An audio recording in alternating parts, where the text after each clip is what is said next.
In this session, let us learn about Java threads. Threads allows a program to operate more efficiently by doing multiple things at the same time. Threads can be used to perform complicated tasks in the background without interrupting the main program. Creating a thread. There are two ways to create a thread. It can be created by extending the thread class and overriding its run method. Extend syntax. See, this is the syntax of extend method. Another way to create a thread to implement the runnable interface. See this implement syntax. Difference between extending and implementing thread. The major difference is that when a class extends the thread class, you cannot extend any other class.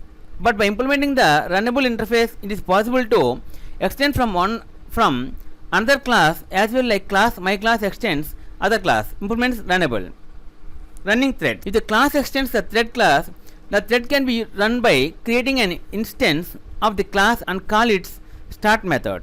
See, by writing and executing this code, the result returns this. The code is outside of the thread. This code is running in the thread. Implement example.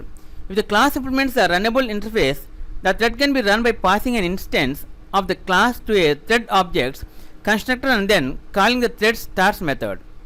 See, if you write and execute this code, the result returns this. The code is outside of a thread. This code is running in a thread. Concurrency problems. Because threads run at the same time as other parts of the program, there is no way to know in which order the code will be run. When the threads and main program are reading and writing the same variables, the values are unpredictable. The problems that result from this are called concurrency problems. A code example where the value of the variable amount is unpredictable. See, if you write and execute this code, the result returns this 0, 2. To avoid concurrency problems, it is best to share as few attributes between threads as possible. If attributes need to be shared, one possible solution is to use the isAlive method of the thread to check whether the thread has finished running before using any attributes that the thread can change. See, if you write and execute this code, see, wait for thread to finish, update amount and print its value.